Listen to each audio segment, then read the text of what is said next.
Hi, this is Dominic from Paphos Life. We've got relatively blue skies today, a bit dusty, but we're driving across the top of the Akamas through some of the villages there.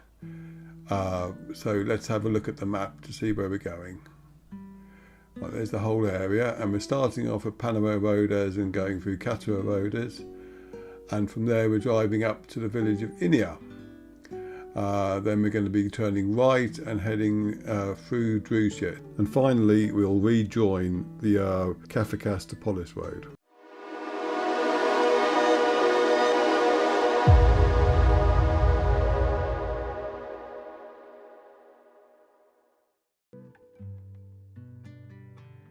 Right, first of all we're approaching the junction to Pano Arodes, so we're going to be turning left here. And fairly soon we'll come to the newly built Geology and Paleontology of the Akamas Museum, which is just up here on the right. So if you're wanting to add, if you like, value to your visits and you're following this trip, turn right there and go in there.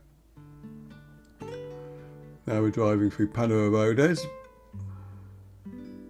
Normally this is a fairly sleepy village, but for some reason today there must have been about 30 or 40 jeeps from people doing jeep safaris. You'll see them all in a minute. I'm not exactly sure whether they were all one huge tour or just loads of them that coincidentally arrived at the same time. There's the start of them. There's a nice church here. And the meeting that they're all having was on the other side of that church. But there are loads more here.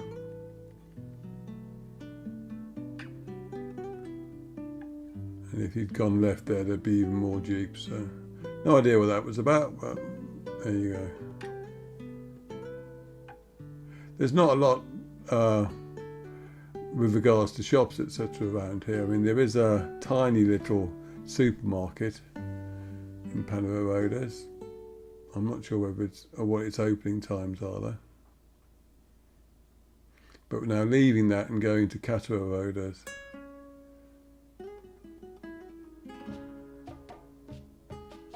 And there's a turning on the left up here, and if you go down there it'll take you to the old Turkish Cypriot graveyard. Because from memory, I think it was Kato Arodes was the village of the two that was predominantly Turkish Cypriot. So a lot of people were displaced from there after an invasion of 1974.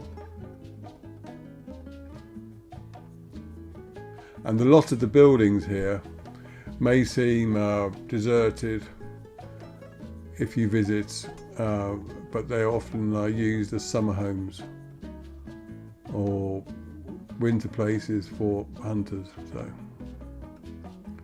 if you're wandering around the area, respect people's property. Don't assume you can go anywhere you want to. I have to say stuff like that because you read about people having ornaments nicked and stuff like that, and you think, why? Anyway, there's a nice picnic area on the left here, and also that's one of the sources to the stream that runs through the Akamas Gorge. So if you wanted to do the entire length of the Akamas Gorge, you could start here. It'd be a fairly long walk, I'd have to say there. But I know you could do it now because they've actually opened it up again. I mean, it had been closed for a while and people were ignoring all the closed signs, and now I think they just got fed up with that and just removed them all again.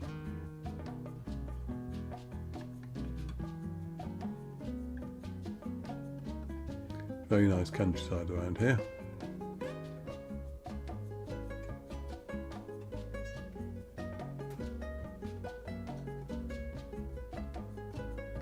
Now from Ineia you can drive down to Lara Bay.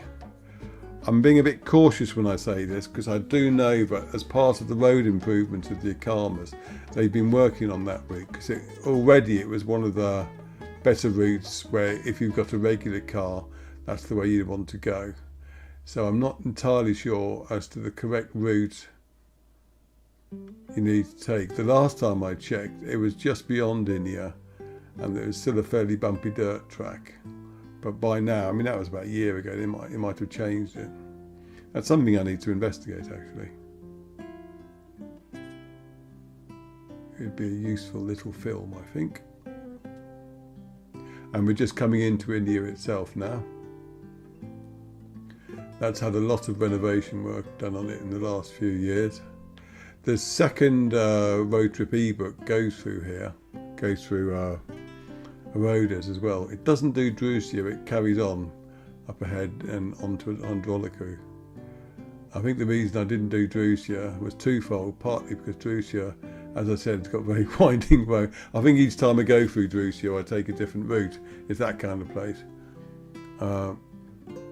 But yes, they're also doing lots of renovation work, and roads that were normally open were closed, so there was no sense in trying to send people through there, so I chose the route I did.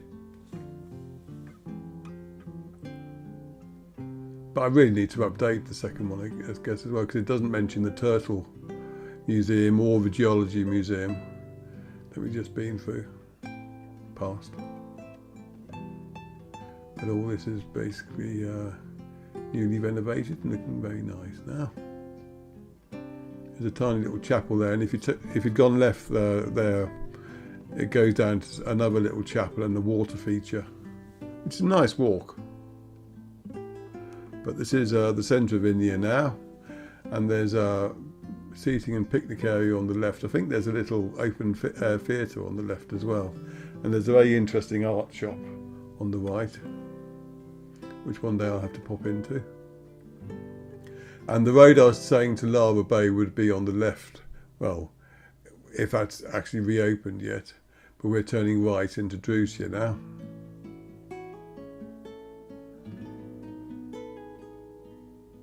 If you'd gone straight on, you'd have been following the second road trip ebook. Now there is a sign for Basket Museum on the right here, but I went looking for it, but I couldn't find it. So if anyone knows it's actually still there, do let me know and I'll go and do a feature on it.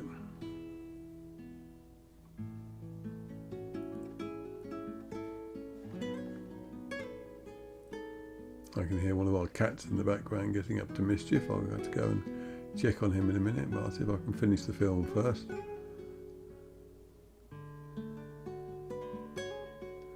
And we're leaving Ineia and getting into Droushia now.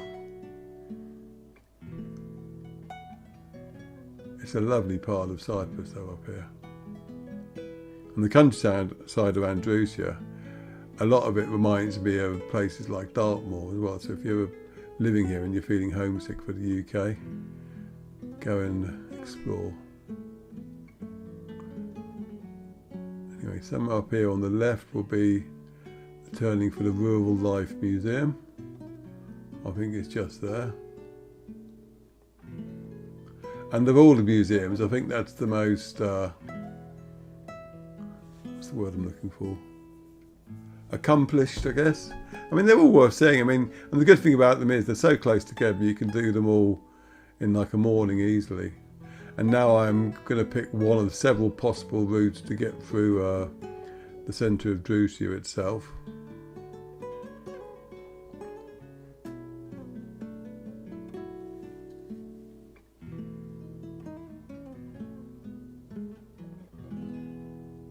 If you do take a wrong turn, provided you stay on tarmac, you'll be fine. Just either find a place to turn around or just see where you end up.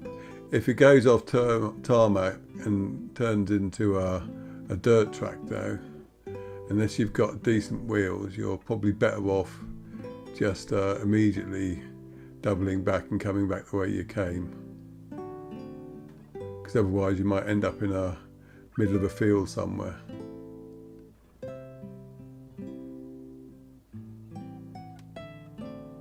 I say tarmac, I mean just, obviously this isn't tarmac, but it's the equivalent.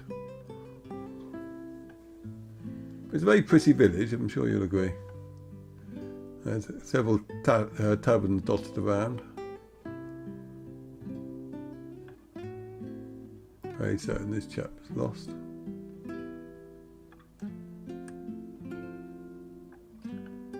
I think that's a supermarket up there.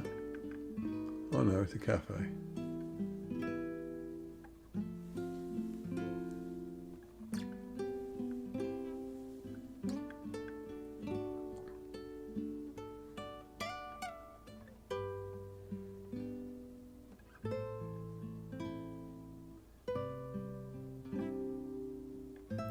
You'll see the occasional large egg around there, Easter decorations, because in Cyprus Easter is actually a bigger deal than Christmas, because they're a religious country, and their Easter is different. Sometimes it's the same, but it follows the Greek Orthodox calendar, which is slightly different from the Catholic one or the CFE one. But most of the people watching this are probably used to.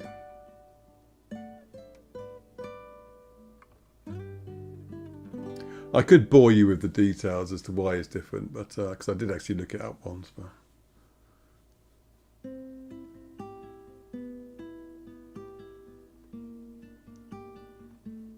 you can see it's blue. I mean, compared to the weather we've had recently, it's at least there's a bit of blue in the sky. But now it's getting a lot nicer again. So if you're watching this thinking, oh, it's going to be horrible in June, it won't be.